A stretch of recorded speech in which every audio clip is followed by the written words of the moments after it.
the letter right now it's a courtesy letter, explains that we're aware that there's been a damage with no call. And, one of the things I want to add to it is we're curious as to why it is that you might not call, because that's the issue. I mean, CGA will tell you it's like 25% roughly of the damages that they know about were what they call a no-call damage. And they, for years, tried to say it had to do with raising awareness about 811 and that, and we know that's not true. So what we're really trying to do is discover the psychology behind why a city or municipality or somebody would not call. What are the circumstances around that? So I'm going to try to sort of soften the land with this round of letters, let people know that we will be sending out a survey. And we hope that when they see that they'll recognize it and participate. It'll be anonymous. We're just really trying to figure out why it might be that they wouldn't. And so that kind of covers the damages issue as far as that goes. So there was just a quick question along those lines for you. In that category that you mentioned, is that an overall, if someone did not have a valid locate ticket, such as if the ticket expired by 4 hours or 1 day, they would actually drop into that category? Yeah, they have some subclasses in that, and within the CGA, that particular chunk, some of the things that I believe are really actually excavator damages. In other words, driven by their behavior versus a ticket being issued or not issued. I think that they expanded that to include some of those areas that you're talking about, and yet it's still in that same 25%. And when CGA talks about it, they talk about it as being a no notification made. And that's the problem, because I know for a fact that that's not the case. Because when we look at our numbers, when you look at actually what, let me see if I can pull that up over here, another screen on that, but we run anywhere between 6% of no calls. Now it's being reported by the excavators, so you have to take that as a caveat. Most of the excavators that are going to report probably did have a ticket and they know to call and that kind of thing. But I do think that they class some of that stuff, mix it into the pie. And I really want to make sure that we start to tease that out, because it's one thing to say that we're not saturating the market with messaging that people don't know, but that's really hard to believe at this point. I mean, especially given the high percentage of contractors in the survey that NUCA did, shows a very high excavator recognition of what they're supposed to do. So it's a choice in a lot of these cases, and that's what we have to really try to figure out. Is it a depth thing? Is it a lack of confidence in the system in some way? Is it, is it just purely, I want to get this job done because I got to get paid. I want to try to get a jump on it. I'm not going to take my time. I don't know. And hopefully we'll find some of that out. So that's kind of it. From our point of view, our numbers could possibly be in there. And it's only because, it's onesie twosies. We don't have that many of them, but it could be that we have a contractor who they were 4 feet outside their ticket area. They realized that they set their equipment up, they put the rig down, and it actually went down into a utility when they were actually entering inside the zone. So that's one where it's like geographically, it wasn't right. We do education on that, and hopefully they don't do that again. And then the other one is, okay, guys, you knew you were going to be running late that day, and it was going to be running over. You got to get a new ticket, you got to refresh or whatever else. So that's noise in the system, because we're taking care of those and making sure those don't happen. But as far as if anybody ever says that you do research and you see the MetroNet actually has no locate ticket, no, it's one of those other situations because they know. And it's a sub working for you anyway. I doubt your name would maybe show up in the initial list. Working for, yeah. They're going to get a letter just like everybody else. It's just, again, these are just courtesy letters. They just really just say, hey, just so you know, because I out of the 100 or so I send in a quarter, maybe 150 kind of is what was going out. I get maybe 3 or 4 calls, and my number's on there. And it was like the city of Asheville called at one point, and it was their safety person. And he was like, well, I'm concerned about where was the damage and what was the circumstance. And I explained it. And he goes, oh yeah, I know exactly what that was. And then that was an education opportunity for them internally. If I wish more of those people would, I don't want 150 calls, but I wish more of those folks would call to maybe get more information about it. But seeing that those numbers are ticking down a little bit in the state. I think Mark Worth mentioned it, I know at least, and you showed it as well. I think it was the percentage numbers of those no-call damages. Quarter, yeah. We're kind of just starting to chip down just a little bit. You know, you got to hit it from all sides, everywhere we can. So. Would any of those be like, for like, somebody working for like a homeowner or something, and like the homeowner would call a ticket, but the actual excavator would have a ticket? I get a lot of those kind of calls where they try to tell people like, the homeowner is not the one, if they're not doing the work, the excavator is the one that needs the ticket kind of thing. But Yeah, we see this happen, and we say the same thing to every homeowner. You know, if somebody's doing work for you in your yard, doing a fence or whatever, they need to bear that responsibility because it comes back to you otherwise. Just had one private locator, Lowe's was putting in the fence. Lowe's contracts out to third parties. They're saying the homeowner had to call the ticket in. Right. I educated the homeowner that whoever's doing the actual physical excavation is the one that needs to do the ticket calling. But the homeowner, I had him go ahead and call it anyway because we're not sure Lowe's third-party vendor is going to call. yeah, And these are the guys that, you know, oh, we're just working for Lowe's. Who calls it in? Does Lowe's do it? Home Depot, or does it the excavator? They're supposed to be educated better than that. So, and I'll just address that question. I am working with Lowe's with that gentleman, and he was given a full flyer about fences and the responsibility of the excavator. So I know Lowe's is educating now. You know, once again, it's a good opportunity to probably reach back out again. Yeah, I'm having to educate the homeowners as well, because they're being told by Lowe's that they have to call. yeah. And we So certainly it's don't want a way for Lowe's to get around the system. certainly don't want 3 tickets. That's just. Right, no, Yeah. that Homeowner was- calling in, yeah. Lowe's calling Yeah, in, because and- Yeah. these, you know, Yeah. if something does happen. Well, I didn't do it. I didn't call the ticket. Just this, Mark, just to give us a little bit of numbers from me. Of course, occupants, and then no name given because they took off after they hit us. But we've only had 12 other people that have hit us more than once without having a locate ticket. And those are home builders, graders, and landscapers. Yeah. You saying the same company hitting you more than once without a ticket? Right. Yep. Yeah. Yeah, and that's the top one was 4, and the bottom, a bunch of them are 2 without a ticket. But that's the groups that you see are home builders, grading companies, and landscapers. Mark, is that for And- this year so far? What? Is that for this year so far, or is that like last year? That's 22 numbers. Last year. And we ran just about 26% from no ticket last year, and that's probably our lowest number. Hmm. We had a good year last year, by the way. Our lowest damage ratio. Yay. That's what we like to hear. Yeah. Keep up the good work. And that's Trevor and Richard doing that. Yeah, they have damage prevention specialists. Yeah. Yeah. Richard's on the phone. So good job, Richard. Thank you. I can't take full credit. All I can say is it wasn't that way before I got here, though. Richard, you're supposed to, don't throw yourself under the bus. Louis, while we're talking about those damages, do you want to mention about adding the additional drop downs for reporting of damages to try to get that root cause, or? Yeah, so one of the things that when we look at the CGA third information, one of the things that they're really concerned about is the quality. Okay, so if somebody doesn't tell, they're in the report that they file, if they don't indicate what the root cause is, then it's just not captured. And then the quality is low as a result. That's the biggest weight that they put on it when they measure the quality, is whether there was a root cause listed. Well, truthfully, as we tell people, look in the mirror to understand what your contribution is here.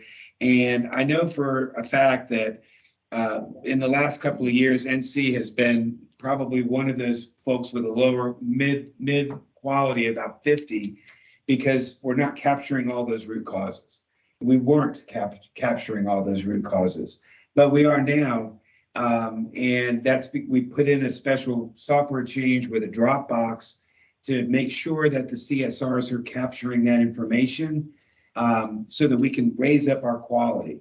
Now, the problem is we're gonna have a nice full year of 2023 data, but we're probably not gonna have that much. Our quality is still gonna suffer in 2022, but you gotta take the steps somewhere. So what we've done is obviously we've mapped these root causes to the root causes that CGA tracks, so that when that goes in, it'll match up and help the larger quality batch and contribute when they try to determine on a national level, where these breakdowns come down on the root causes. So we're happy about that. That's an important piece. I will tell you something else, sort of along those lines. Well, actually, I'll wait till we get into the Ahmed report, because it's something, it was a recommendation he made in here that we're going to follow up on. So I'll wait till we get to that part of it.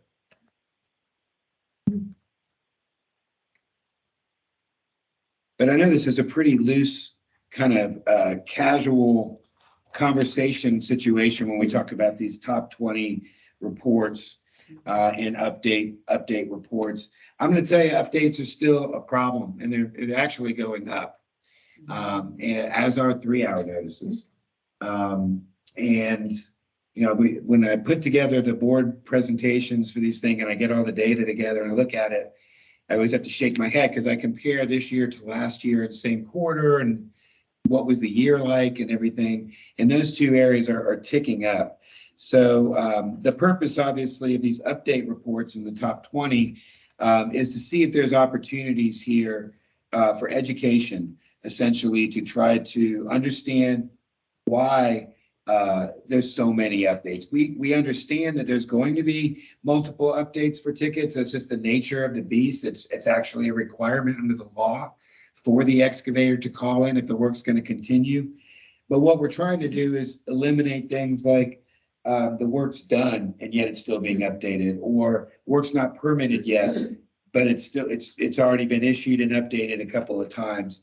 It's a process issue in some of these cases. So when we look at like the middle of this top 20 is the one that I'm mostly interested in, when it's 1 day or less duration, but it's 2 or more updates. And so the updates, extend by 15 working days. So now you've effectively had 45 working days to do a job that you, Mr. or Ms. Excavator, told us was going to take you a day or less. Why is that? There's some process issue there. And we have had meaningful conversations with some of the people on this list and discovered there were some process issues internally. Maybe it's a disconnect between the field and the person who's putting it in. In some cases, we believe that folks were maybe even directed to start the process with 811 even in advance of them starting to get the actual permanent work or the work order in place. And some of these things we don't have any control over this. The best we can do is identify it, talk to these folks and try to figure out if they can understand what they're contributing to this noise. This is just a month. And in just a month, I mean, you're looking at well over 1,000, maybe 1,200 or so. I don't know, just glancing at this, that's 6, that's 9, you're talking about maybe even 1,500 in that center class here of 2 or more with a day or less. And that's something that we draw attention to every time we have one of these meetings every couple of months to try to see what we can do to draw that down. I find it interesting, if I take a look at your third column there, and you were to take a look at fiber builds, depending on who actually answers the question, you could actually add a lot of those categories together. Yes. And that's a huge number. Yes. Yeah. Well, and that's one of the things that CGA wrestles with too. They have telecom and cable TV. It's 2 different classes in orange. And I lump them together in my numbers whenever I associate them, because they make up about 60% or more of the reported damages that we know of in the state. And of course, what's being damaged mostly is telecom cables. So it's just, and that hasn't changed in the course of multiple years. Even before, it used to be really water work was one of the prime things, and it still is up there. Yeah, but it's surpassed it, at least in this state. As a result, at least that's what's being reported again. So, I mean, that's one category where if anybody ever wants to talk about it and pursue making an impact in the fiber build area, there are some inherent things with fiber builds. I think that would be a great topic of discussion to see how we could possibly impact those contractors to see if they could change some bad habits. And the quality with the actual implementation of it, more or less, like we're talking HDD quality, like running the equipment or driving in the fiber, or So what? the reason for being on this list, I would say that the reason that they're on this list. Oh, for the updates. Yeah, for the updates. Yeah, I would say there are a lot of issues with that one. And one is, sometimes one of the issues is poor planning, and the other one is trying to cheat the system because they're moving so fast. Fiber builds moving so fast causes a lot of issues. And so, either they can't plan well enough in advance because of the fast moving of it, or they're actually, whatever was it just. Well, they're putting in more work areas just in case they can't get Yes, something done, so they can expand into an area. Exactly. That and the third option is also because contractors move from company to company all the time, or they're getting fired or whatever else. And so when they enter tickets in like we used to, now we're just doing what you guys had suggested in North Carolina. But okay, now we got to actually call in new locates for these guys and updates, and it's just all sorts of crazy things that are going on with fiber builds because of how fast they move. And because you're utilizing multiple contractors. Yeah. I mean, if there's a whole handful of them, multiple handfuls that are potentials that could be doing work. It kind of turns a little bit into the Wild West out there. And it goes back to that thing we're talking about, even with homeowners and other people doing work. Who's taking responsibility for it and is willing to take the responsibility for it from a liability standpoint too? Go ahead, Chris. So, On the tip of your tongue. so VeteranNet does a really good job at project management. They're managing their crews, they're managing the work. Fiber projects move at a quick speed. So that's one set of issues because they're moving so fast. But when they're calling in work that they're, to have a plan B or a plan C, that is creating noise in the system that keeps, the good tickets from having paint on. Then when you go over to some of these other companies that are doing, let's say they're doing a power build in a subdivision, they're going to be there for, maybe 2 weeks. Maybe it's a huge subdivision, going to be there for a month. Don't call in the entire subdivision, call in what you can get done in the life of the ticket. Therefore, when you get it done, you don't have to update it. A lot of the companies, and this is a national problem, we see it everywhere. And in states where the regulatory authority is engaged in looking at, late tickets, there's confusion and lack of education to contractors, to some utilities and to regulators that, if we have an unlimited ability to call in tickets with no ownership for how many you call in, whether you work the ticket or not, then, those are the very ones complaining that utility companies or contract locators or whoever's doing the locates are late. But if you've got, let's just say 10,000 tickets and you're only going to work 6,000, which 6,000 do we locate? Right. Yeah, because then you got to make a choice. And again, I agree, this communication has to happen on the ground between the actual people who are on the equipment and the locators. I mean, we've talked about this before. We've seen evidence of successful projects where that communication was happening thorough. But all it takes is one little breakdown between some of the people in the field on a particular spot or location. And then people start, again, pointing fingers. Well, you just do everything I tell you you're going to do. And that communication falls apart. And then you get to those situations too, where, like you said, they scope creep or expanding to these other areas because I don't trust that you're going to get it done. And a lot of times, you know, in the industry, we talk about the contractor and the excavators.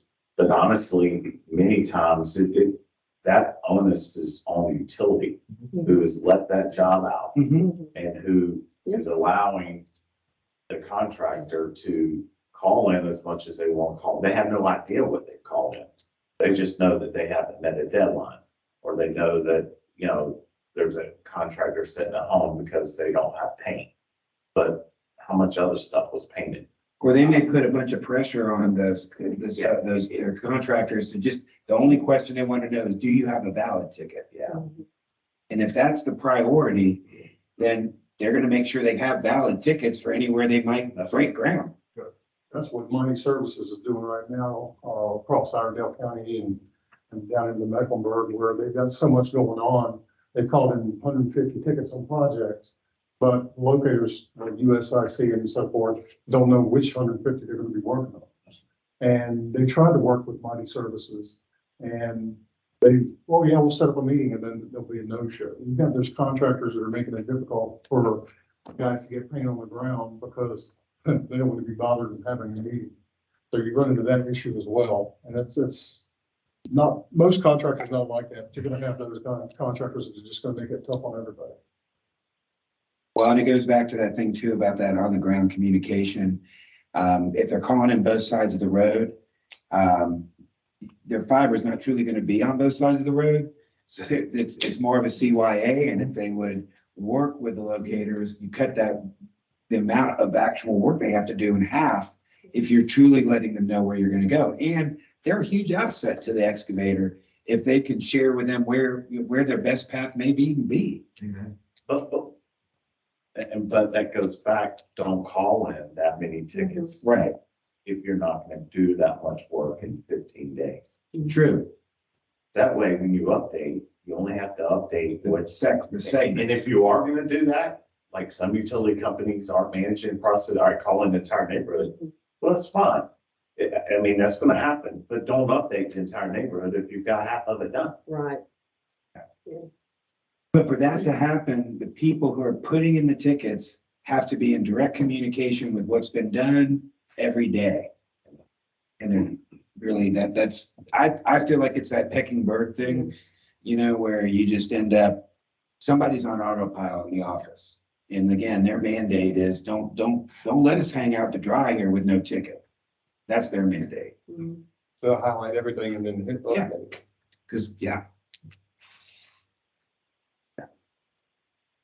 So we're all, I mean, we're all preaching to the choir on this issue. This is one of those ones where, I'm not sure where the answer lies in this.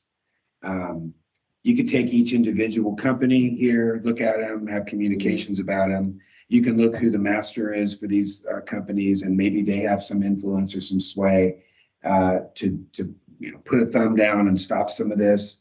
But that's really where the rubber hits the road on that one. Got to happen from the people who are overseeing these jobs, and it's that's really where it comes from. All we can do is put a spotlight on it at this point in this venue. Now, legislation is one of those things. I know, Chris, you're talking about how, what other kind of areas can be done. We're very reticent to even get into the law, changing it at this point because of the law of unintended consequences in opening it. But at some point, we probably will need to do that. And I don't know if it's 2024. I think we pretty much determined we didn't see a need to do it this year. But we should be compiling the items that we feel like needed clarification and perhaps tightening, so we have that laundry list ready to go when the time does come, in my opinion.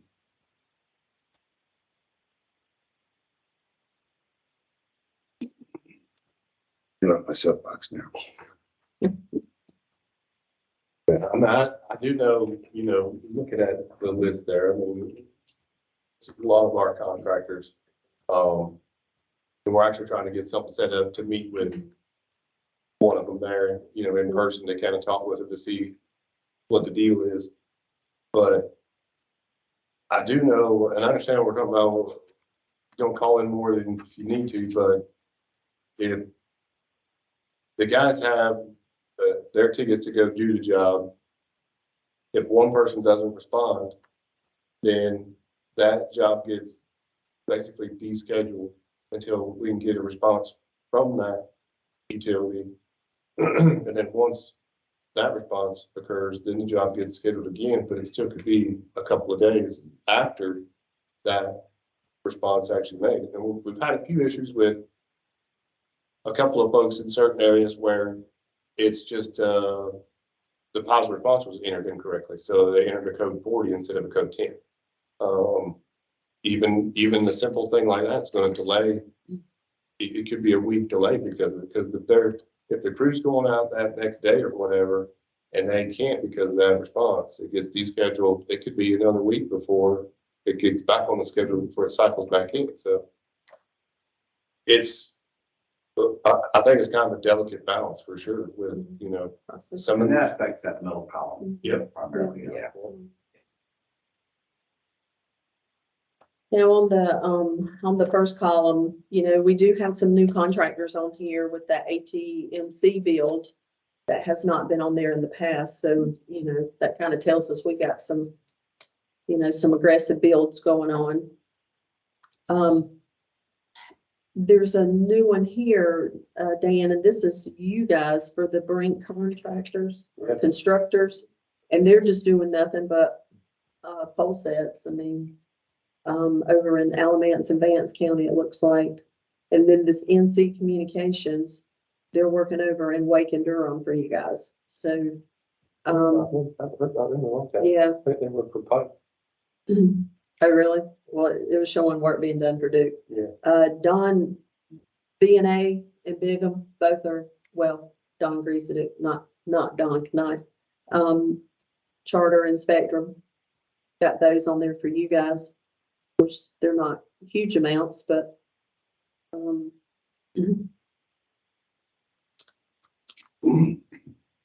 then Piedmont Utilities actually working for TEP. And so that's the number 2,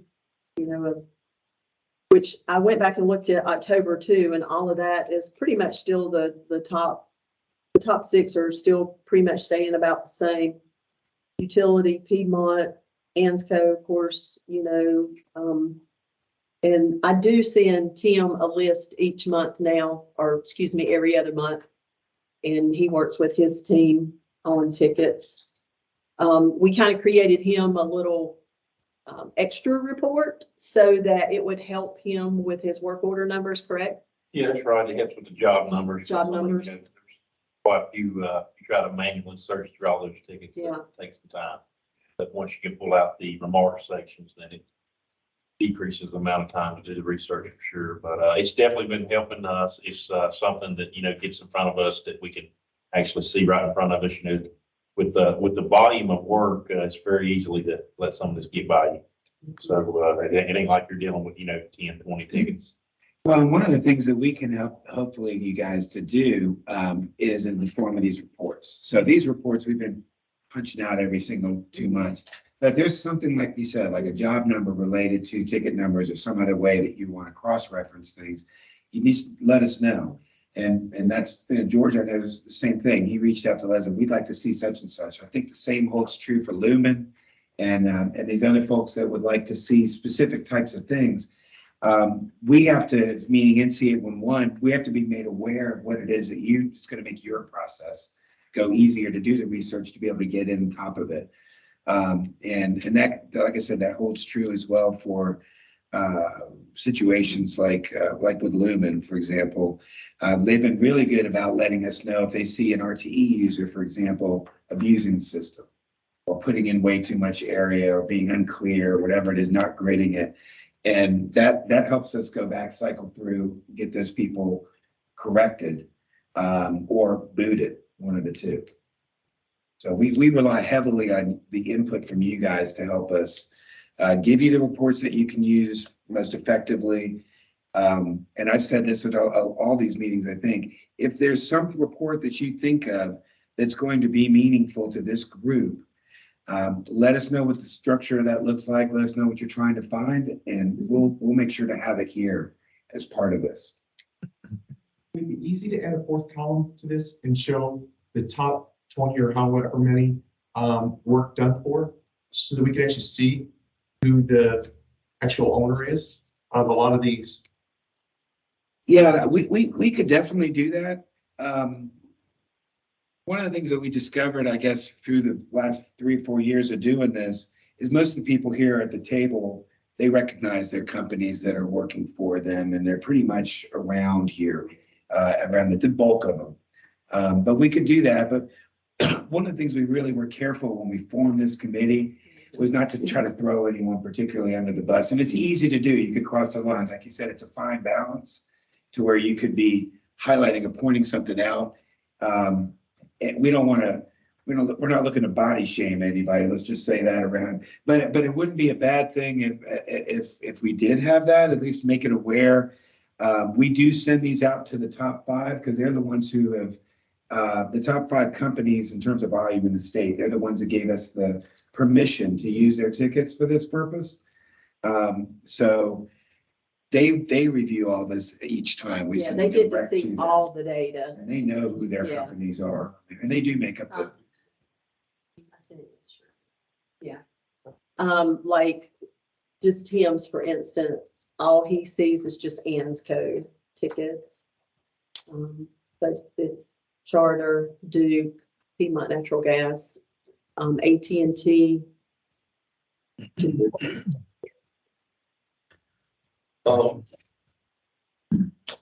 We have a question? Yeah, this is Jason with Brightspeed. Go ahead. Hey, Jace.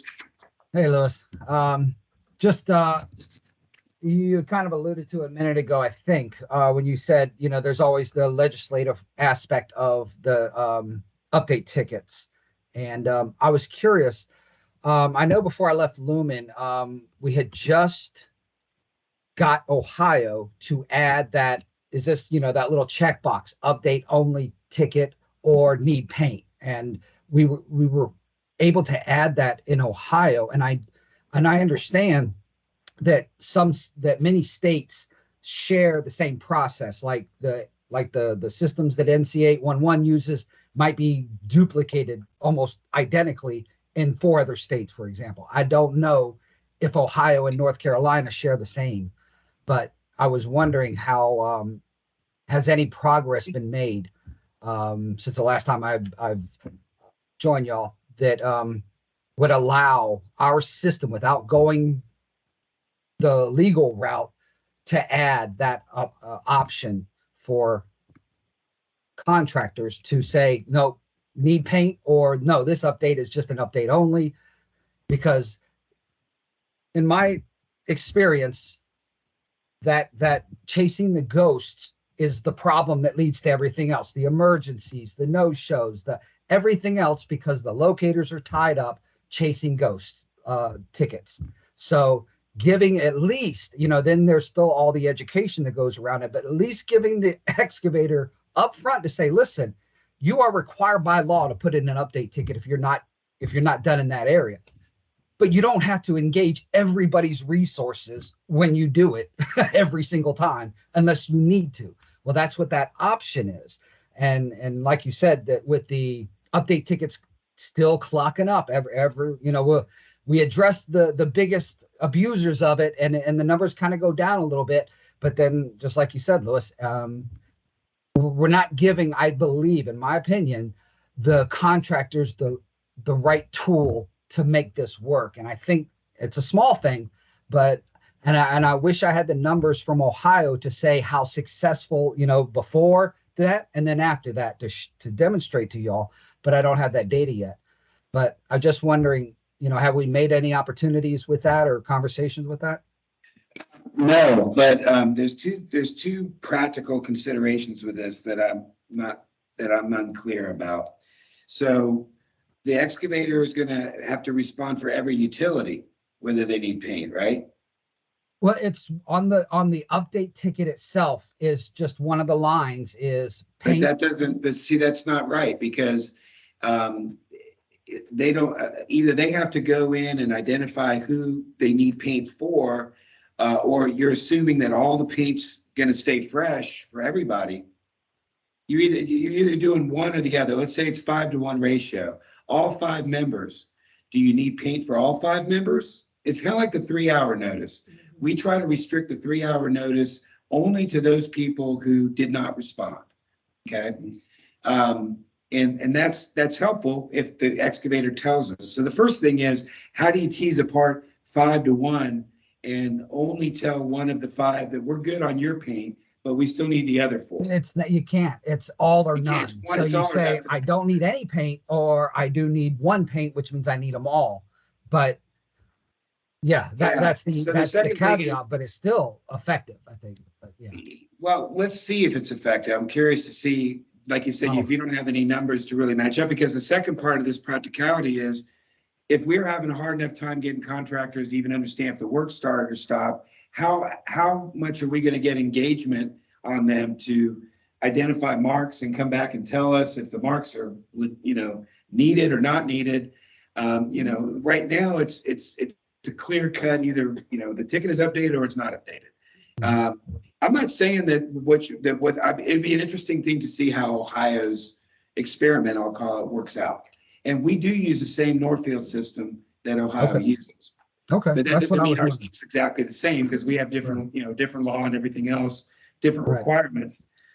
But practically how that would work and how we would educate around that, I think it's a challenge. I'd be curious to talk to Roger and his team up there in Ohio and see directly how that's working. Yeah, that's my plan too, Louis, to use that as either the example of do or don't. But it's going to be one of the few opportunities where we see the before and the after, because I do know several states have already adopted that, but I don't have data for them. But I'm hopeful I'll be able to pull some data for Ohio. But just like you, I'm going to reach out to them and ask them how are they proving their success. and How things long like have that. they been doing this for, Jason? We were talking about it before I left in August. And then when I reached back to Ryan Egan and Lumen, he said it's done. So it's probably in this December timeframe, but it could just be, I heard about it in December. It might've been a month or two before that. Yeah, it's the first I've even heard of this, so, but we'll do a little look into it. Great. That's See what we great. can find out about it. Thank We you. can ask. We can rally the troops on the line there. I think Jim Collins might be Oh, yeah, on. Jim Collins should know. Tony Chan might be on too. Thought I saw him earlier. Is Jim still with us? Yeah, there's 18 other Yeah. people. Are y'all familiar with, that update thing? Put on the spot. Yeah, right. Let's just pause here for a minute and just let it soak in there. Jim and Tony, you guys are on mute. Any thoughts?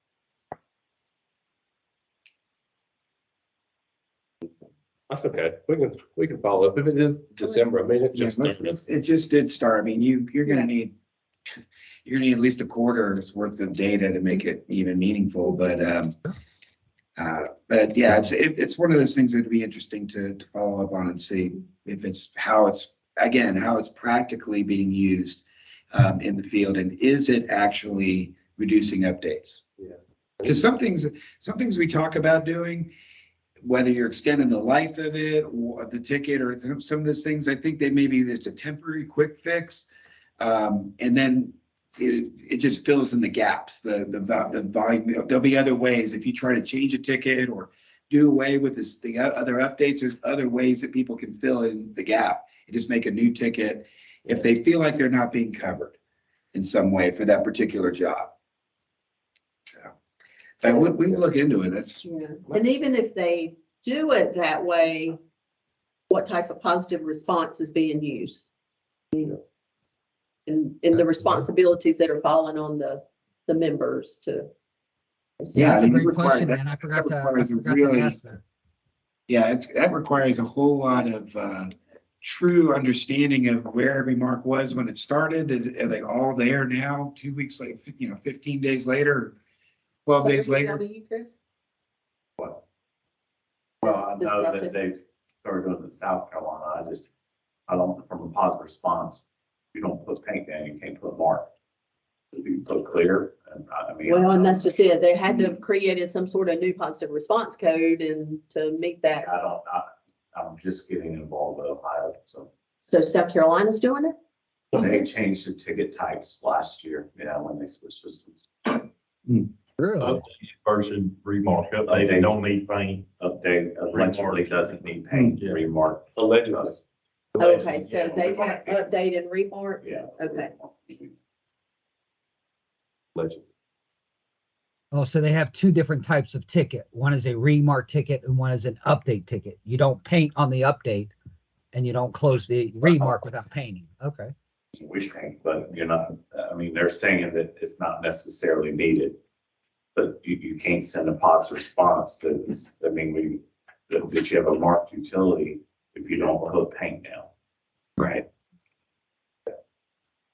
Be curious to see what Ohio comes. I think it might even be longer than it might be like a year with it, because then you can get into like the damage piece of it. If you- Yeah. somebody's- Yeah. It's almost like they're pre-screening it, you know, it's not like a pre-screen.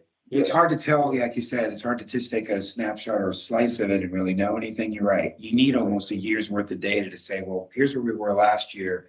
At this time, did it really, come down considerably for the same month at the same time? Because if you start doing a quarter to it becomes difficult, but that's an interesting take on it. We always, the system changes that we make, and first of all, any positive response changes get made, they have to run through the board of directors for NC 811. And we haven't typically put in any changes. I think the last one we did was a 32. That sound right? Yes. Okay. The railroad one, actually, we did that railroad code for them to be able to. I think both of those were done at the same time, were they not? I think the 32 was done prior to that. Okay, yeah. But, 45.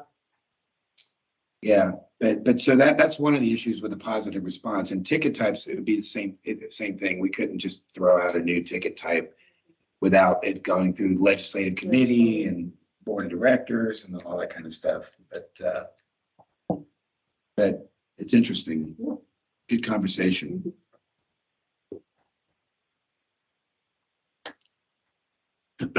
Which does bring us over to, I guess, the 3-hour report. Again, this is just informational, but what we've done with this report, encouraging folks to take a look at it in the areas that you would be in, are to look and see what the percentage of those tickets are in terms of 3 hours versus the total number of tickets. Are they going up? Or are they going down in terms of the percentages? And I really haven't had a chance to analyze this. Is this sorted? Yeah, so it's only It's sorted. sorted by the December, By December? and by the county. Okay, So by the we just look percentage at and by the percentage percentage. by the county highest just to for lowest. December. Gotcha. So, 3 hours versus the ticket ratio, or updates versus tickets.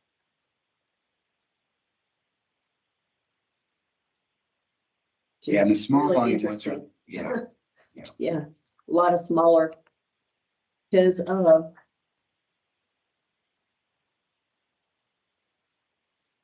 Durham sticks out a little bit when you look at it.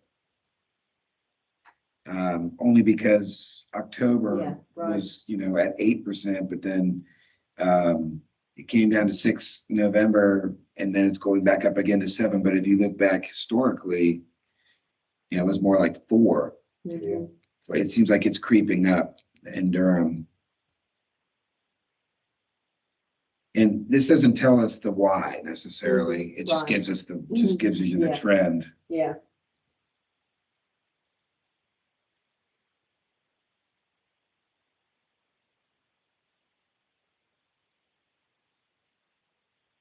We just have to dig down into the data of what's going on in that area during that time.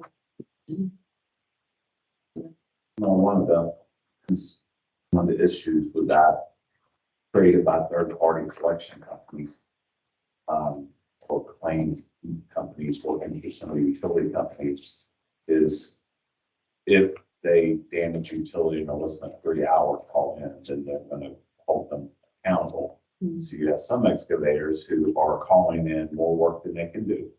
Like we talked about with the updates. Mhm. And then when those tickets come due, if they don't have a positive response, 11 o'clock at night or midnight, you're gonna get, you know, they got 1,000 tickets on a job, 1,000 3-hour tickets, and they may not hit that ticket for another 2, 3, 4 weeks. I'm not sure you can always look at 3-hour notices as a true indicator of anything.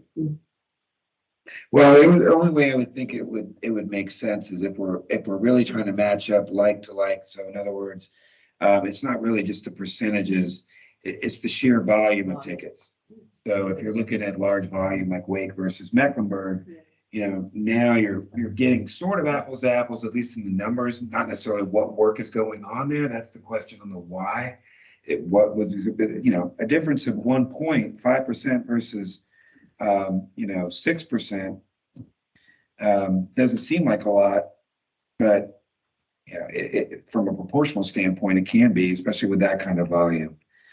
But I think you almost have to class these in groups. Maybe that would be the better thing to do, to take volumes, when we make this report, and do groups of volumes. And I don't know what we would start with, but obviously the smallest to, you know, make some range, and then have maybe 4 or 5 ranges of volumes, and then break these down like this and look and see the trends. I don't know. I'm just spitballing on this one to try to figure out what we can make with this. Ann, can you hear me? Yes. All right. I had an issue with my microphone, so I've been trying to chime in. I think a lot of the 3-hour tickets, especially from Mecklenburg County, is, and I was trying to chime in when we was talking about the update tickets, you know, for the duration of 1 day or so and all of that. All of those are kicking in, and these locators are bombarded with tickets. I mean, Mecklenburg County, I haven't seen the numbers yet for last month, but I'm sure they're still right around the 30,000 tickets.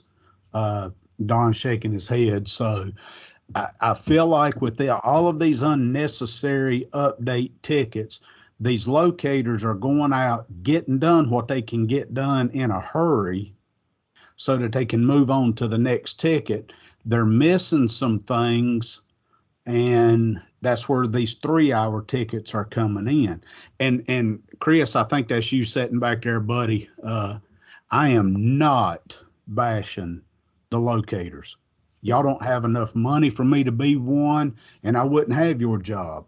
But until people, just like Sam Gonzalez used to say from day one, until people start cleaning their own house, we're going to have this issue. And I just feel like, and Lewis, I know that we've reached out to these companies that's doing this and everything else. I don't know the other alternative besides figuring out some way to find them or something. You know, as I was saying, until you hit somebody in their pocketbook, they're not going to do anything. And it's just, it's hurting the contractors that do what they're supposed to do. And I'll even circle back and say, until we get more contractors involved with these UCCs, a lot of this isn't going to go away either. And that communication deal that you were saying is spot on.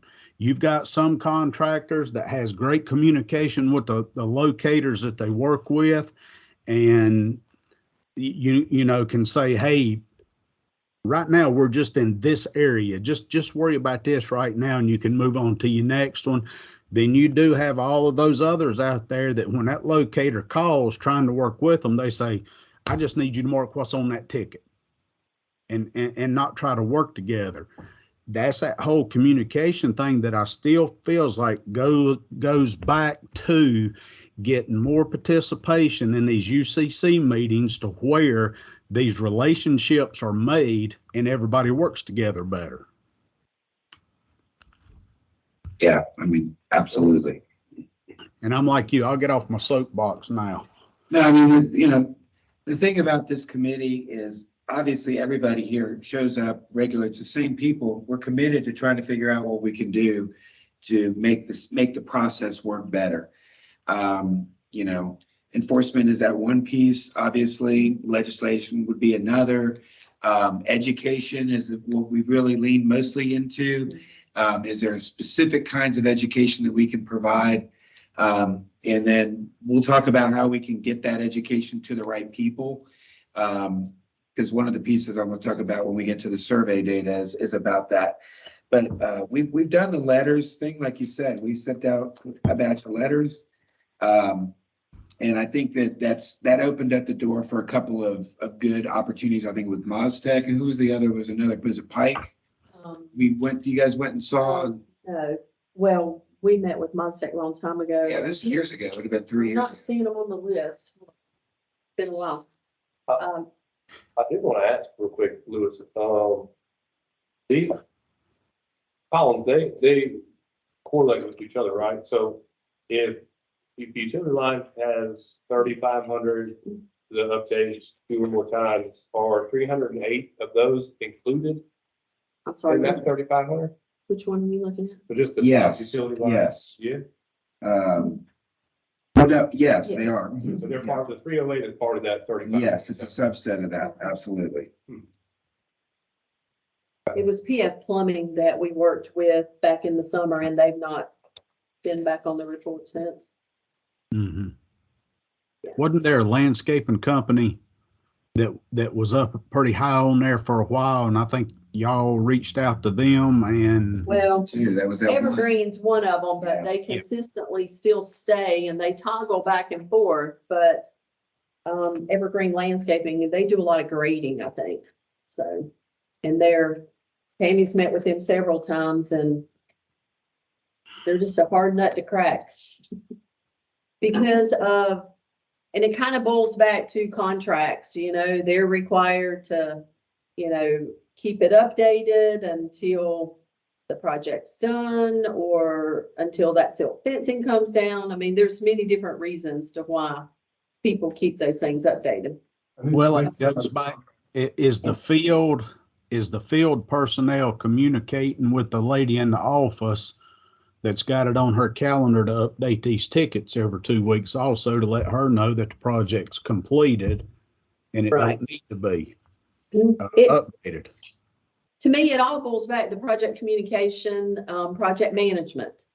The more you can manage the projects and I mean, I myself have been participating in a project of installing fiber in my neighborhood, and I'm amazed at the lack of communication on these projects. And so I finally got to see what it's really truly like out in the field. And it's an interesting perspective because there are so many pieces of that puzzle that need to come together.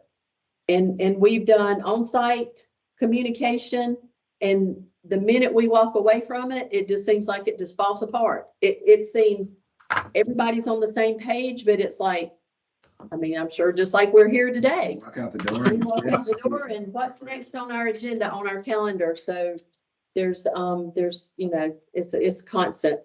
I think Bob Wallace has his hand up.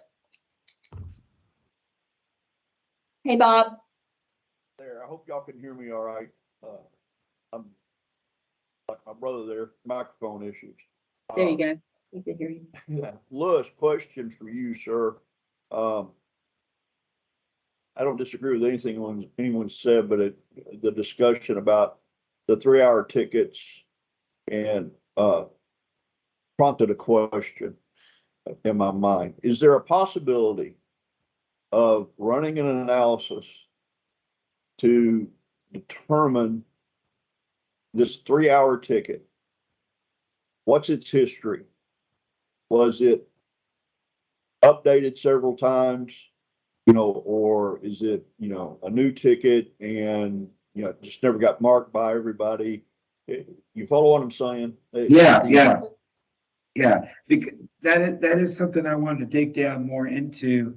Not just whether or not it was a new ticket or if it was updated once or twice or where the frequency level is, but even the companies. that are responding to a 3-hour notice because they failed to hit the thing. But it goes back to what we said before about kind of walking that fine line. The companies hopefully are looking internally and know if they're failing to meet certain objectives and that kind of thing. But you can break down these 3-hour notices by, like you said, by their history. Also by the number of people that are notified on a 3-hour notice, because we're trying again to discriminate only to let those go out to the people who didn't mark. So those tickets that are 3 hours that went out to 5 people versus 1 or 2, are those more likely to result in another update because of another delay? You know, there's other pieces of that we can probably tease out by just subcategorizing out these 3 hours. Right, okay, thank you. It just occurred to me, I didn't know if y'all had attempted that analysis or not. Earlier when you mentioned our update volume, I'm gonna double check and dig a little deeper myself. The feedback I'm constantly getting is that they're updating because of the same issue with not getting everything marked, but it is a ongoing issue that we're all facing. And you know, the comment made earlier about hitting these folks with fines. I do know that, as you do, Louis, when I first started with all of this several years ago, we pulled all the contractors into your conference center there. And I told them straight up that their abuse of the system with calling in update tickets unnecessarily was costing them money. Yes. And I framed it that, they're caught, I don't remember what their participation was in that, but the cost of update tickets to Segra that first year was almost $500,000. And I related it to them this way: that's 6 projects you guys won't get this year because we won't be able to fund it. Yeah, the Segra story is captured, and actually it's online in a white paper that, well, it was a research paper that Ahmed and I did in conjunction with you that kind of went into the process of it and the numbers to show where they were. The contribution of Segra to that noise was relatively small in the big scheme of things, but you drastically cut it down with the result of that one-on-one. But then as we looked at it over a period of time, like we've talked about before, people go out the door, that message is loud and clear for a month, 2 months, maybe new people come in, maybe the message starts to fade in their mind, and you start to see it creep back up. So it's like you have to stay vigilant with it consistently. But believe me, that project which you're talking about, when this room was filled up, we had about the capacity, we had about 70 people in this room. Every one of their contractors were in here, and they told them in no uncertain terms.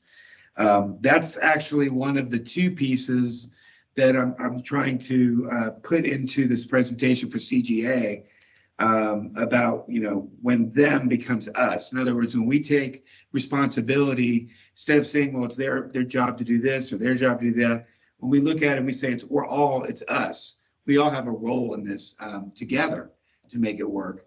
And that's a success story, as is that gas project down in Onslow and Jones. But yeah. So I like your idea though of the 3-hour dissection, I guess you'll say. And I'll see what I can do just to try to maybe break down, maybe take the top 5 volume counties and try to break those down into categories of, could be work types and things like that too, that we can look at. Without looking at companies, is there a particular work type or type of utility that's not responding as fast? Is there a higher preponderance of electric versus telecom? I don't know. We won't know until we start to dissect it. But we could look at that and see, and I'll make a note to that, because Leslie always loves it when we have these meetings, because I always end up with a new report to ask her for. She's thrilled about that. Thank you, sir. All right, I don't know what the mapping was on there. I didn't know if there was any new update or anything on the mapping or. On the GIS, Yeah. whether it's Geologics? plugged in, geologics. Geologics. I'm sorry. Last I heard that they were still running some tests, but I was expecting it should be up and running this month. So they must be in the final part of that. I know that they're kind of doing it in stages. I did get the opportunity to look at it a little bit and the tools are there. They just look a little bit different when you're mapping your tickets, and you were able to see ortho. There's a lot of new features there that I think people are really going to enjoy. Yeah, the clarity on those orthos is the other thing, because we had that layer before, like satellite layer, when we showed them side by side, the amount of detail that they're able to see now in the new one is way better. So if somebody's explaining, to the CSR about how to get somewhere, go down the road and see this, you can really actually see it on there, which You is see buildings a whole lot. yeah, a lot of detail. So believe me, I think when that's engaged, we'll do a press release on that and shoot out a social media as well on that one. And I talked a little bit already about this offender list for no call. Again, appreciate the people giving me those. We're sending out these letters, just reminding folks that they made the list, and just remind as a gentle reminder of their obligation under the law to notify before excavation. Also, another subtle gentle reminder that there is an enforcement arm in place, that this could be a violation that could be called out. Basically, it's as generic as that. But what I am going to add to that is to this next batch is letting folks know that there will be a survey being sent out to the people who made that list in 2022. And again, generic, just really trying to break down their reasons, their root cause, I guess you would say, for not calling. Because there's municipalities on there. There's plenty of folks on those lists that do call in other cases. So why didn't they call in that case? That's really what we want to find out.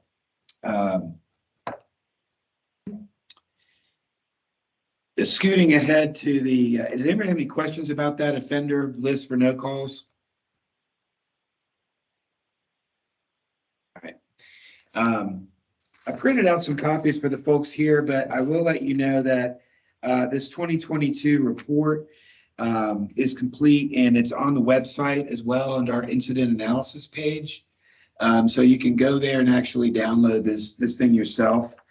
It's about 43 pages, and it's a collection of different types of research that we conducted in 2022. Part of it is the damage information, locate request trends, positive response trends. One of the things that we've seen, and this has been consistent over the years that we do these surveys with excavators, is that there seems to be a large amount of folks who are not checking positive response electronically, like the law requires them to do. They're relying, when we ask them how they knew what the situation was, they're relying on the marks. So one of the things that was created internally, and it's up on our YouTube site, is a video explaining positive response and the ways you can check it and your obligation to check it electronically, the ways that it'll come to you if you gave the email, etc. The question is, and the recommendation from Dr. Albayati was, if there was a way we could notify people after they create a ticket, if they're giving an email address, maybe it's a short email that follows that reminds them of the positive response, just gives them a link to the video to remind them that there's a legal obligation to check positive response prior to excavating. And here's a video that explains it if you don't know. And we're looking at trying to engage that for a short period of time. Obviously, we don't want to have emails flying out to people unnecessarily, but to see if it makes a difference in the numbers, because what we're seeing is a pretty large percentage. If you look at the graph on that, like page 9, positive response trend is a requirement. It breaks down the different types of codes as well. And this was the follow-up survey. And the surveys that we do, we're asking folks several questions. We want to know basically what their experience was with NC 811. Overall, what was their experience with the locate? Did they feel that the locate was accurate? And did they feel that the locate was on time? And we break that out into, this report breaks it all down by who we've had complete the survey, meaning homeowners versus contractors, and the survey numbers that we got back from them. And so the results of that are in here. We also are able to compare the years from 2022 back to 2020. This is kind of interesting due to the COVID, and to kind of look at the locate times and see where if it's getting better. There's a graph that breaks it down by 1 business day, 2 business days, 3 business days, and then 4 business days and more than 4 business days. The 2022 number, the trend there is not so great for 2022 versus 2021. And again, based on the sample survey that we did, always, whenever we talk about any of this stuff, always remember that this is only as valid as the number of people who completed it. He breaks down all the statistical stuff, the sample size, population, and whether it's statistically relevant in that in this report. But this verification of positive response, it's on page 23, actually. His recommendation is that we distribute this video that we've created via email or text message, because almost 70% of homeowners have indicated that they check the proposed area visually to verify positive. That's how they assume positive response is meant to be. So even if we isolated this video to just that one group, and again, this is something I wanted to discuss here, do we just send out to homeowners who give us an email address, send them up a follow-up behind the ticket with an email that reminds them what positive response is? I don't want to log up the CSR time with it, but versus sending it to like an ANSCO where they're already getting buried with a ton of emails as it is. Parsing it out. What does this group think about the idea of this? And I'm open to suggestions. I'm not trying to drive this bus. Curious how long. It's a, Minute 44 seconds.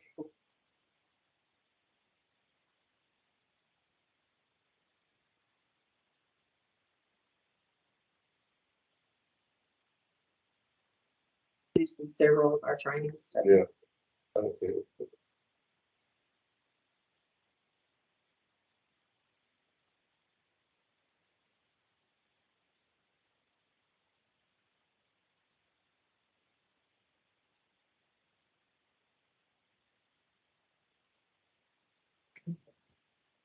Mine's dark.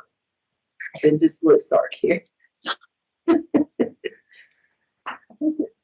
you need to read?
I'll take a look at that too, about updating some stuff in there too. Well, it would be helpful to Yeah. remind also that it's a statutory requirement Yeah. that positive response be checked. Because that's part of the thing that's kind of missing from that. And it could be put Yeah. into a note that's emailed out.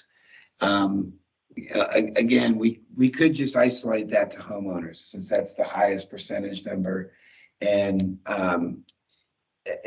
they're the ones that need the most information. As we come into like April and all that, we see the number of homeowners tick up. Yeah. And first-time callers, it could go to first-time callers only. There's a way that we could isolate it to that. Mhm.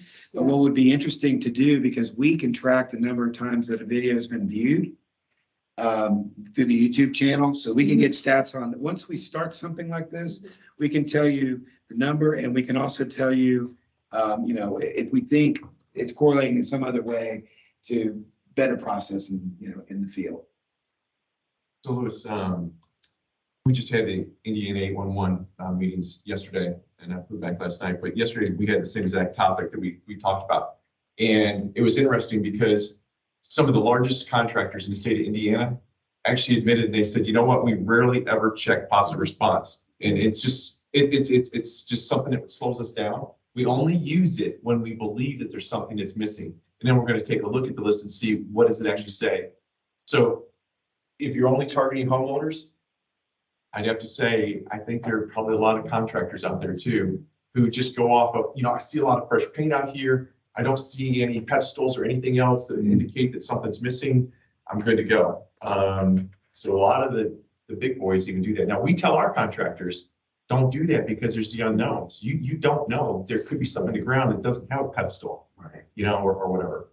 Does the Indiana law require the excavator to check? It doesn't yet, Okay. but they know that it's there as a help. Yeah. So that is a big difference. It's not required by law yet. We're hoping that will be in 2024. Because, that's the little bit of teeth there that could be deployed and we always struggle with the process explanation with the first-time callers and homeowners, the amount of time it takes to let them understand what we need to, and trying to understand specifically what's going to be the best information to give them at the right time. And we know there are contractors out there that just have generic mailboxes that they dump all that stuff into. We know that's happening, but then we know there's, our Duke folks that they will not dig without clear positive response because we get the calls, hey, can you help? What can you do to help us? So we know it's working in some, but if we do identify that there's a contractor, and that's the whole point in the communication. If you can identify to us, hey, we're having issues with this one, will you speak with them? And we're happy to do that.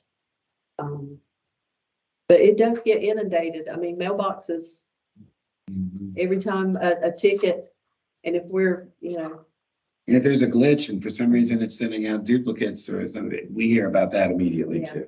Because it's bogging down everybody's system as well. Some of the other things in this report have to do with our outreach efforts, and we asked folks how they found out about us and knew. So the effectiveness of the advertising methods have been tracked again year after year, media versus billboard versus print.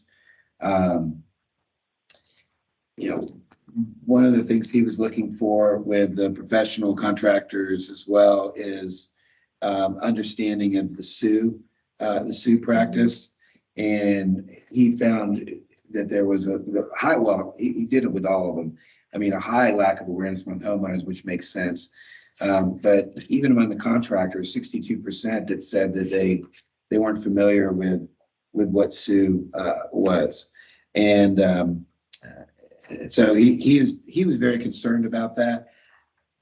I actually had modified this report from his original first one because I felt as if he was saying that means they don't know about damage prevention. I was like, well, that's one element of it. So I don't think you can throw that blanket over the whole thing. But yeah, it's something that's there for sure. And the last part about this, he looks into damage tickets and different characteristics, a lot of the stuff that we would see in the DIRT report as well. And one of the things that we were trying to determine is a risk matrix.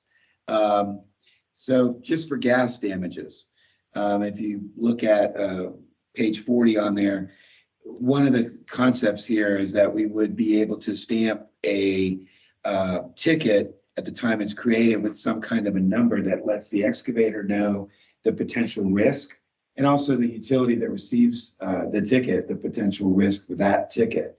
I know there's companies out there, UrbanX one, I think there's a couple of others that are working with these risk models. But I think this is where we're headed when we can use AI and that kind of stuff to go back historically, see, is it not just the name of the contractor, but the type of work, the type of area that the work's taking place, type of equipment being used? Does that county have a higher relevant? And then essentially add some numerical weights to those things and spit out a number that tells you that that's a risky environment. So that's the other thing that's in this report that I think is interesting. But again, it's up there and available for folks to download. We have, I think it started in we started working with Ahmed, but every year this study is completed based on the surveys and that, and it is available on the web as well. So encourage people to check it out. Any questions, for sure, let me know. If there, again, this goes back to the reports and things too. If there's things in there that you see that you'd like to know more about or that we could explore more, let us know that too. With that, I'm going to give my voice a rest and kick it back to you for your Underground Review Board update. Well, it was pretty short and quick yesterday. We had 5 cases. Dan's our new board member on there. So Dan's here today, Dan Robinette. So, well, Congratulations. Chris rolled off, and so Dan took that spot. We had 5 cases. It was interesting on these cases yesterday is we, kind of had some lacking of information.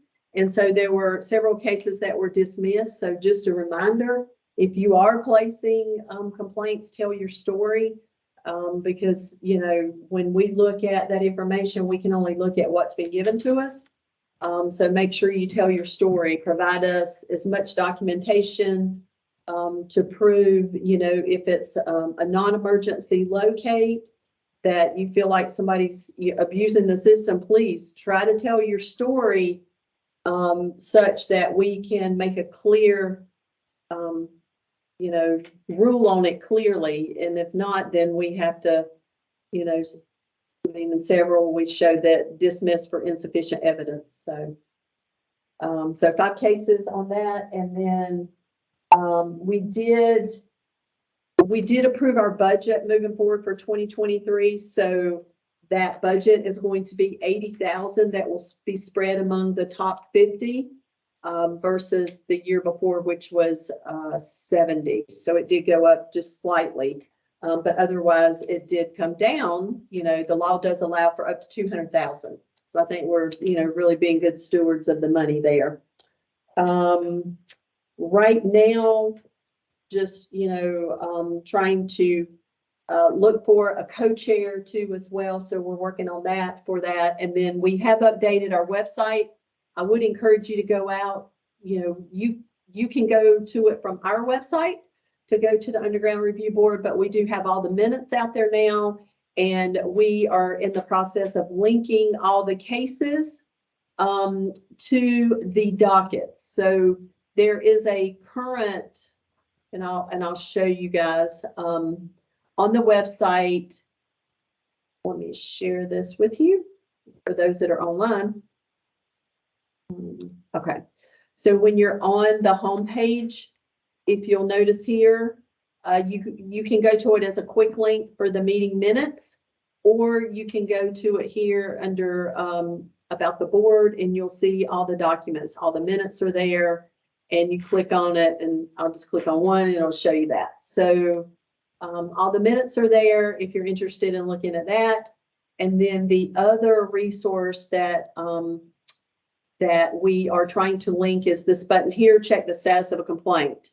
So we met with the gentleman, and currently the way we just connected the RSS feed off of the Utility Commission docket system. And you'll notice this is the oldest, so down to the newest. So if you're wanting to see maybe some of the most recent cases and you're wanting to see, what happened, this one is linked. You'll see it says case 450. So you can find it that way. As soon as they finish up the solution, then this portion will change. But at least right now, this will give you an idea. If you want to search case 455, it is tied to the docket number as such. And then you can see the documents that have been posted out there. And so that's pretty easy information for you right there.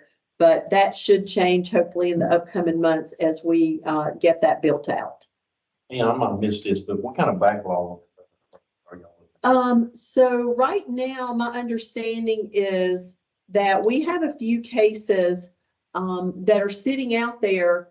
One of the issues we're having is with the post office is when COVID hit, you could do priority mail. You could, send it out from the office, but we're not getting the return signed cards. So that's one of the reasons we only had 5 cases yesterday, because she's trying to get that, cleared up so that those cases can be released so that we can hear them. But I don't think it's tremendous. It's not tremendous amount of cases, but, I guess compared to the time before, Chris, you were there. I wasn't there the last meeting. Was there a ton of cases in October? Yeah, it wasn't. It was the month before that we had probably 15. Yeah, the quarter before that we had a ton. But, once again, tell your story, make sure all your information is correct. All right. And that's all I have. Anything you want to add, Dan, or from a new member perspective?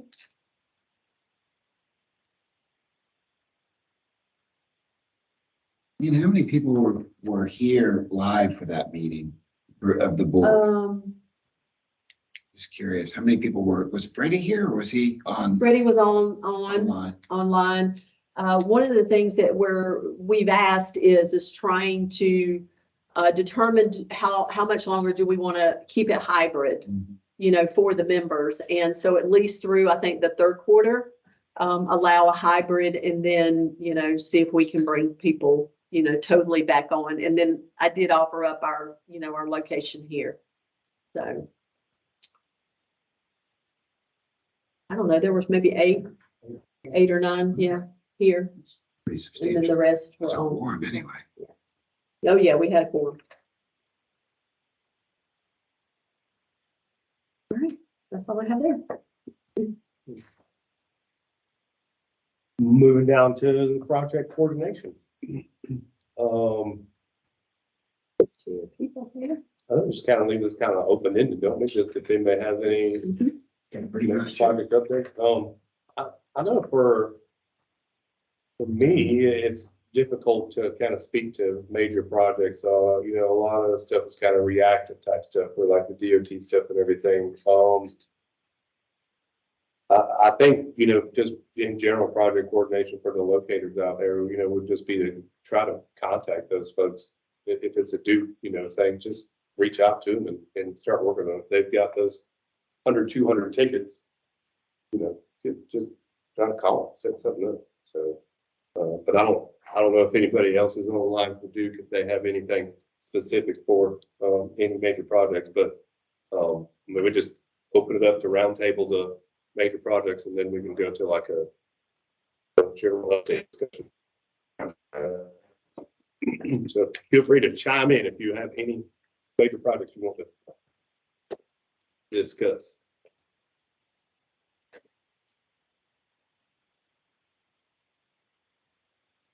No projects. It's There's amazing. nothing, there's It's nothing amazing going the on. ticket volume is where it is with no major projects happening, but, So just an update for everyone. I started 2 weeks ago. I'm trying to make it around to every single one of our cities, which is going to be difficult, as best I can do it. And I'm trying to re-emphasize to everyone our principles, our how we operate, who we are. And the number one thing is how we partner with the locators, and it's partnership with the utilities as well. We're a partner. We don't beat up on them, and how we need to coordinate and communicate and all of that. So hopefully here in the state of North Carolina, I'm actually going to hit Batesville tomorrow, and the other cities hopefully fairly soon. if there are any issues in those areas, hopefully you'll see a little bit of a turnaround. Just to reemphasize with them, they know what it is, but sometimes, like, they just need a kick in the pants to remind them, this is who we are, and they're our partners. They're not just some group out there that you're gonna yell about or beat up. We're gonna work for them. So George, I know you mentioned at the state UCC that North Carolina was going to be one of your most aggressive states. Have you been able to determine other cities that you're going to be going into this Yeah. year? I was actually surprised because I thought that a majority of the construction was going to be under our big major city emphasis, but I found out that we've actually got a special projects groups in the state of North Carolina that are building out small events in the state, because I did not know that we were in one, that one of your folks actually contacted me about. And that when I finally started doing some digging, I realized, oh, it's just a little special projects group in that city Gotcha. building out something small. Usually they're commercial groups is what they're doing. But no, I don't have any of those yet. I'm still asking them to try to get that to me.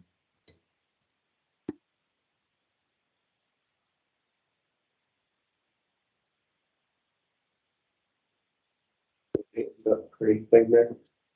How about Don now? You start down there with Don. For the open discussion? So we're on for that now? You know, since someone's talking. Yeah. Projects are slack, so we'll move on, and go to, just an open discussion for updates. I'm just gonna go down the list. So we'll go to, AT&T. Any updates for AT&T? Hey, this is Doug. No, nothing, no major updates to relay today. But like I said, things are still busy. Just like Dan said, when it comes to major projects, it's kind of hard thing to discuss. But it's yeah, just busy as we can be. Anything to add? Just echo what Doug said, same thing here, just, we're business as usual. Charlotte, we do see a little uptick in Charlotte coming up in the next, couple months, but, besides that, pretty much the same. When you say a little uptick, Nothing major, I'd say probably 10%, probably. okay. Sure, Dan's glad to hear that. 10% little. 10%, that's not much, is it? That's little. You can handle that. We're probably holding 1,200, so extra 120 tickets. Yeah.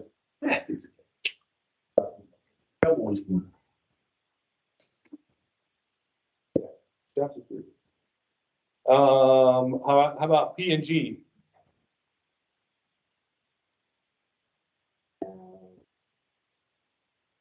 I think Jim jumped off. I don't see Jim. Okay.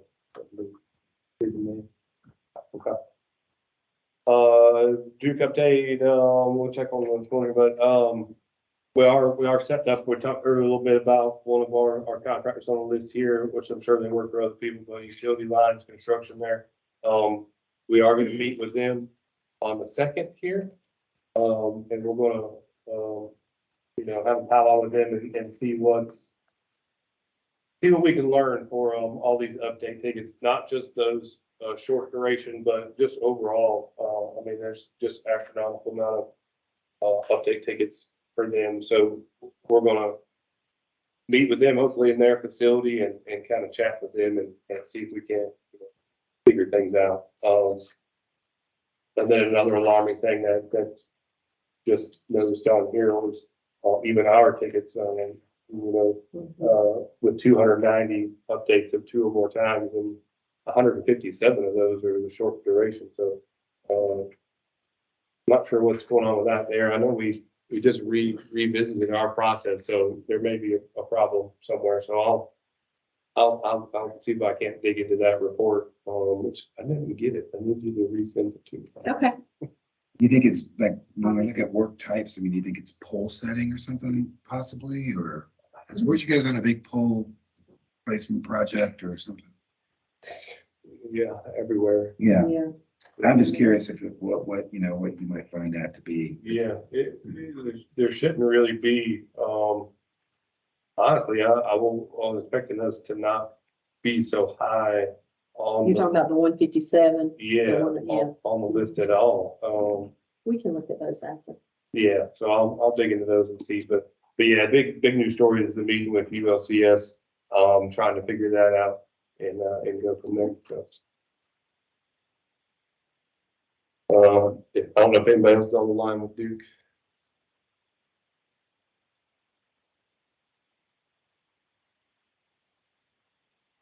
Move down to, Segra. I spoke earlier, but Mhm. Thank you. I don't have anything for the good of the room. All covered it. Thank you. all right, thanks, sir. Dominion? This is Mark. I don't know of any big system enhancement projects we have going on. We don't have any retiree new projects. I know we did do a little steel stuff in part of Wake County to keep up, but overall, we're just trying to keep up with the growth. We don't have anything else big going on at the moment. Ticket count was down a little bit last year, but barely. Ticket count in November and December were up compared to the previous year. And like I said, our damage ratio is the lowest damage ratio we've had. It was still 1.42, but we have some room, but that's a whole lot better than we were 10 years ago. Hey, And talking Cor- about update tickets, and I will get a report back out to our operations group in February. I tell you, our contractors are just as bad as anybody else. I would say a fourth of their tickets are update tickets that are for short-term install service line, retiring new service line, those types of things. It'd be 4 hours of work. And I don't get that part. And I've let our operations guys know a few times, and I'll use 222 data to express my feelings again.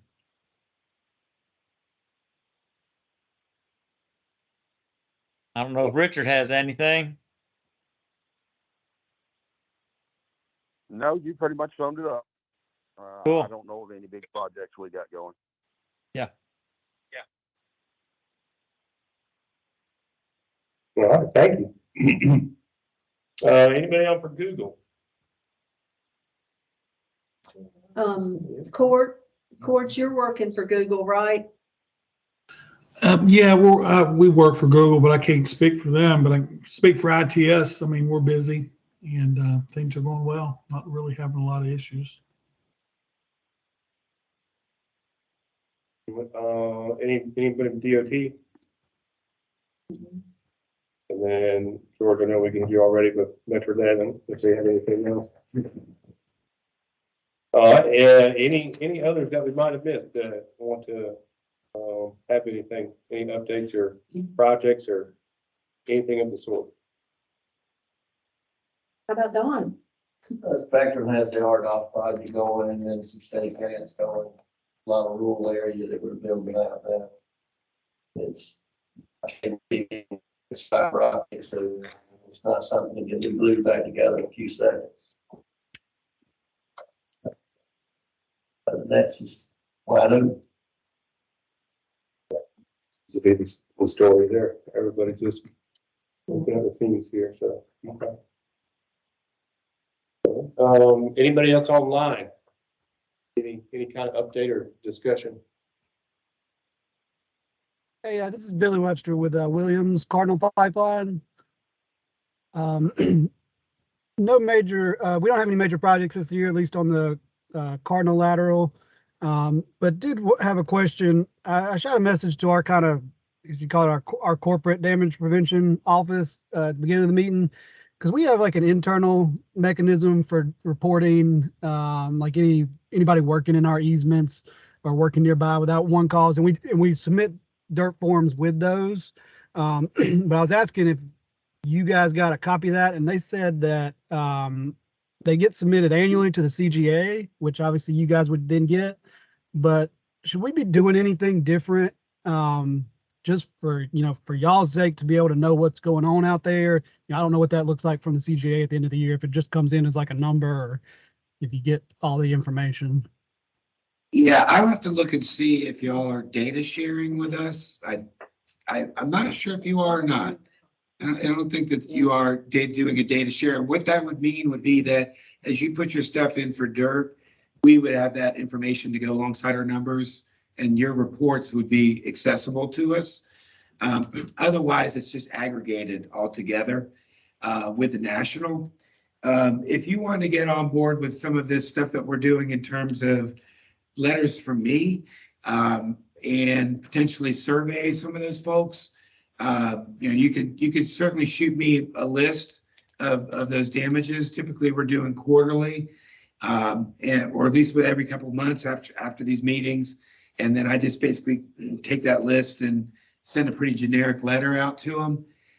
But we have seen that at least to jars, it's just another angle of getting information to folks. So Yeah, if you, we send out similar letters when we have those. Hmm. It does seem to at least, like I said, help or stir the pot a little bit. But I'll follow up with those guys and see if we want to change anything. But I guess since we have that mechanism, like we don't need to then do like the dirt light forms, that would kind of be doubling up. Yeah, you don't need to do that, but what we do need to do is find out if you're granting us access to the data. And I can check that. We can check that pretty quickly and easily. And if you're not, then I'll send you an email and just ask that you do that. We can actually send a request through Dirt to them. Okay, that sounds good. Thanks, guys. Thank you, sir.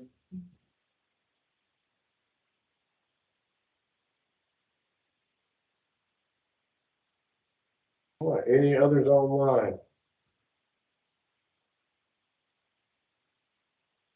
Okay. I would just check with the locators of if we're running a couple in here and Robert telling anything from you guys? Any update wise or anything we could do to help that you could see from your perspective?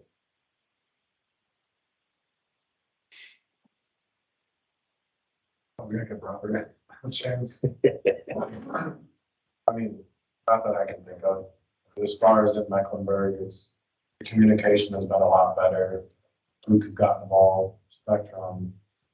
A lot of our customers have kind of facilitate meetings with contractors that we were having issues with. They were having issues with us, whatever the case may be. And, over the last few months, I feel like it's gotten a lot better.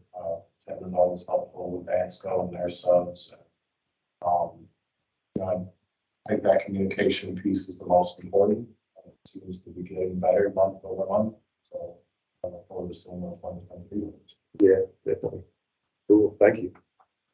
Hey, Dan, this is Robert. It's kind of echoing what Chris Rush said on the top of the call, like Metronet, they got presence all over North Carolina, and we have a pretty regular cadence with them on a weekly call. And as big as the scope and scale is for, those guys, it's working out really well because they're taking responsibility beyond that. I called it a ticket. Why isn't it marked? Right. So that's definitely a success story. 50%, north of 50% being what we consider project tickets. Like to Dan's point, we just can't encourage enough how important it is to communicate. And, of course, you and I spoke via email many, many times. So appreciate all the efforts on your end, and Doug Hayes as well on the AT&T side. A lot of projects in Johnson County, Wayne County, but just encourage your contractor, if you're a utility member, owner, encourage your folks that you're giving the bids to make sure they take responsibility beyond just, calling the tickets. Yeah, absolutely. Thank you. Any others?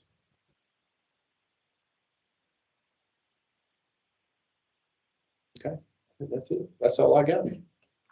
Well, the next meeting, we're gonna have March 15th.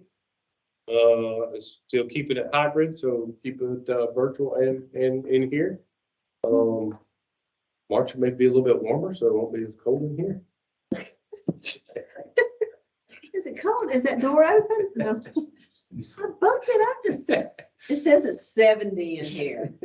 Must be a cold spot over here, I guess. Is it cold up? All right, well, thank y'all for joining us online there. You know, been on for a while, so just ask that you take a moment and kind of assess your areas before you take off to your next task there. So thank y'all for your time. Now, that'll end us all. All right, thank you. Thank you, guys. Thanks.